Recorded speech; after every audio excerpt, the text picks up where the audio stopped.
அதே சர்க்கரை நோயாளி வாத பித்த கபத்தில் எந்த உடலமைப்பை சார்ந்தவர்னு நீங்கள் பார்த்து முறையான உணவை நீங்கள் எடுக்க ஆரம்பிச்சிங்கன்னா மருந்தே இல்லாமல் சர்க்கரை நோய் கட்டுக்குள் வருவதை நம்ம பார்க்க முடியும்.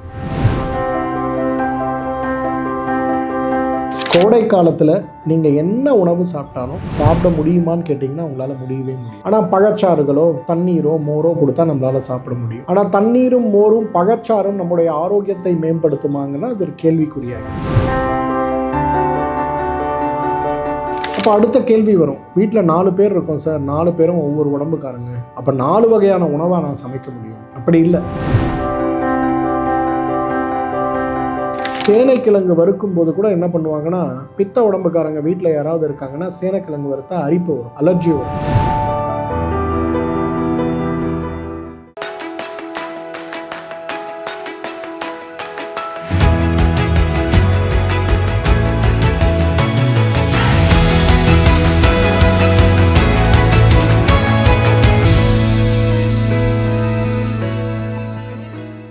நாயகி டிவி யூடியூப் நேயர்கள் அனைவருக்கும் உங்களுடைய வெல்னஸ் குருஜியுடைய அன்பான வணக்கங்கள்.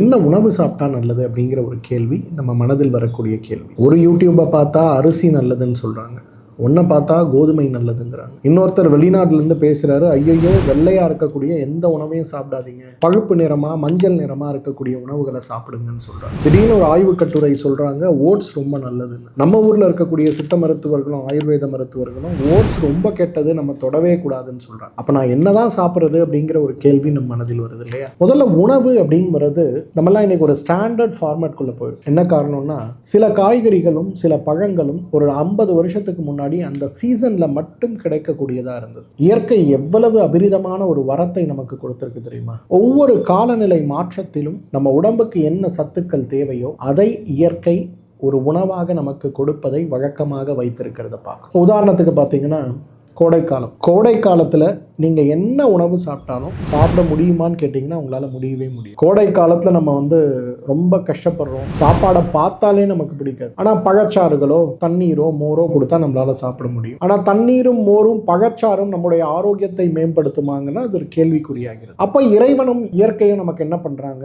மாம்பழத்தை கொடுக்குறாங்க. மாம்பழம் சாப்பிடும்போது என்ன ஆகுது? உங்களுக்கு சாப்பிட்ட ஒரு புத்துணர்ச்சி, உணவு குறைவாக சாப்பிட்டாலும் உடலில் அது ஒரு பெரிய புத்துணர்வை கொண்டு வந்து சத்துக்களை வாரி வழங்குகிறது. கோடை காலத்தில் ஏற்படுகின்ற மலச்சிக்கலையும் நீக்குவதற்கு அந்த மாம்பழம் பெரிய அளவில் உங்களுக்கு உதவி. ஆனா இன்றைக்கு நமக்கு என்ன ஆச்சு? எல்லா காலநிலைகளும் முற்றிலுமாக மாறிப்போன ஒரு சூழல் நம்ம. அப்ப வேண்டிய உணவு அப்படிங்கிறது ஆரோக்கியமான உணவா இருக்காங்கிற ஒரு கேள்விக்குறிக்குள்ள இன்னைக்கு நம்ம காலநிலைகள் ஒவ்வொன்றும் மாறும்போது நம்முடைய உணவு பழக்கங்கள் மாற வேண்டும் அப்படிங்கிற ஒரு புரிதல் நமக்கு தேவை. நம்முடைய கலாச்சாரமாக நம்முடைய இறை வழிபாடு நீங்க எடுத்தீங்கன்னா, ஸ்ரீராம நவமி அப்படிங்கிறது கோடையில் வரக்கூடிய ஒரு பண்டிகை. இந்த கோடையில் வரக்கூடிய பண்டிகைக்கு ஸ்ரீராம நவமிக்கு கொடுக்கக்கூடிய பிரசாதம் அப்படிங்கிறது வெறும் மோரும் பானகம் தான். அதே ஸ்ரீகிருஷ்ண ஜெயந்தி நமக்கு வரக்கூடிய நேரங்களில் அதிக குளிர் மழை இருக்கக்கூடிய நேரங்களில் வரும்போது அந்த இடத்துல சுவாமிக்கு கொடுக்கக்கூடிய பிரசாதங்கள் என்ன?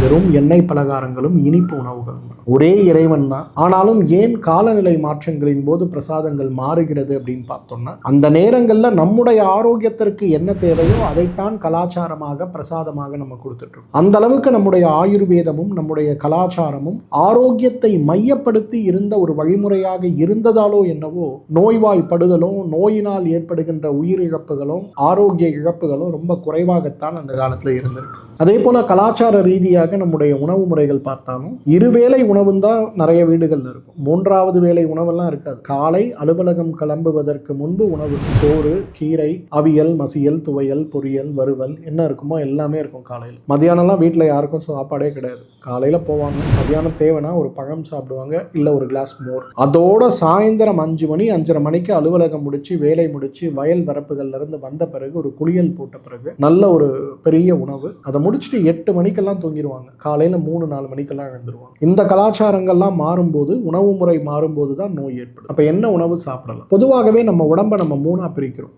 வாத உடம்பு, பித்த உடம்பு, கப உடம்புன்னு 3ஆக பிரிக்கும். வாத உடம்பு அப்படிங்கிறது எப்பவுமே வறட்சியோடு அதிக குளிர்ச்சியோடு இருக்கக்கூடிய ஒரு உடல். அதனாலதான் வாத உடம்புக்காரங்க எப்பவுமே பால் சார்ந்த உணவுகளையும் கொழுப்பு சார்ந்த உணவுகளையும் கூடுதலாக நம்ம சாப்பிடணும். இப்போ வாத உடம்புக்காரங்களுக்கு பொதுவாகவே பார்த்தீங்கன்னா இனிப்பு உணவு, புளிப்பு உணவு, உப்பு உணவு மேலே பித்த உடம்புக்காரங்க எப்பவுமே நெருப்பு மாதிரி கொதிச்சுக்கிட்டே இருக்கக்கூடிய குணத்தோடு இருப்பாங்க. அவங்களுக்கு வந்து காரமே ஒத்துக்காது. பித்த உடம்புக்காரங்களை பொறுத்தவரைக்கும் அவங்க உடம்பே சூடாக இருக்கிறதுனால குளிர்ச்சி தான் அவங்களுக்கு தேவை. ஸோ அந்த இடத்துல துவர்ப்பு, கசப்பு, இனிப்பு இது மூணுமே பித்த உடம்புக்கு ரொம்ப ஏற்ற உணவு அப்படின்னு நம்ம சொல்லலாம். கப உடம்புக்காரங்க எப்பவுமே குண்டா தான் இருப்பாங்க. அவங்க உடம்பே வந்து ஐஸ் கட்டி மாதிரி பனியாக உறைந்து இருக்கக்கூடிய நிலையில கப உடம்பு. அப்ப அவர்களுக்கு தேவை என்ன? அந்த இடத்துல காரமான உணவு, உப்பான உணவு மற்றும் கசப்பான உணவு அவர்களுக்கு தேவை. இது எதுக்காக இவ்வளவு விளக்கமா நான் சொல்றேன்னா, உணவு அப்படிங்கிறது பொதுப்படையாக பார்ப்பது மிகப்பெரிய தவறு. உணவு வாத உடம்பு, பித்த உடம்பு, கப உடம்பு அப்படிங்கிற ஒரு புரிதலோடு நம்ம பார்த்து அதற்கு ஏற்றாற்போல நம்ம உணவு முறைகளை மாற்ற முடியும் அப்படின்னா பெரும்பாலும் நமக்கு தினசரி வாழ்க்கையில ஏற்படக்கூடிய நோய்களை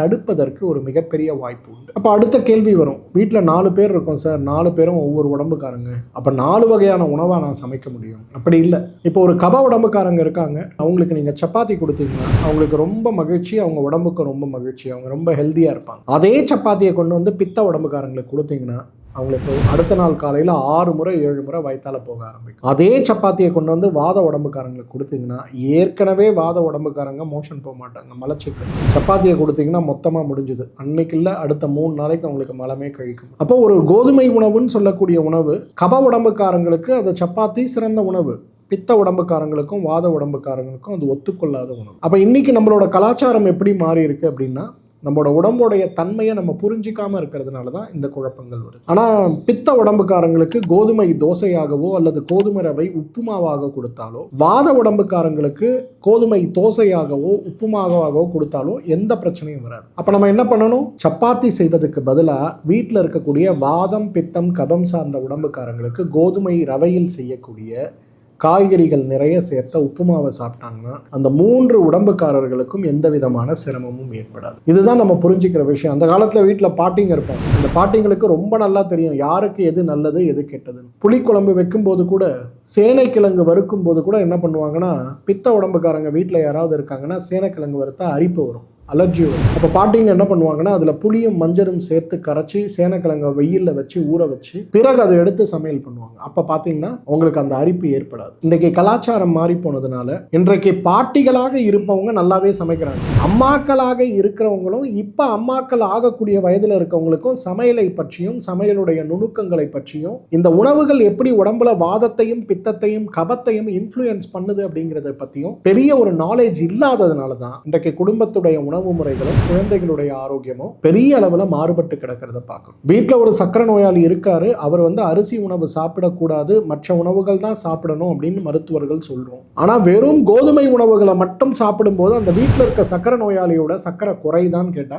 99% குறையாது. அதே சர்க்கரை நோயாளி வாத பித்த கபத்துல எந்த உடலமைப்பை சார்ந்தவர்னு நீங்க பார்த்து முறையான உணவை நீங்க எடுக்க ஆரம்பிச்சீங்கன்னா மருந்தே இல்லாமல் சர்க்கரை நோய் கட்டுக்குள் வருவதை நம்ம பார்ப்போம். அப்ப என்ன சாப்பிடணும் அப்படிங்கிற கேள்விக்கான பதில் இதுதான்.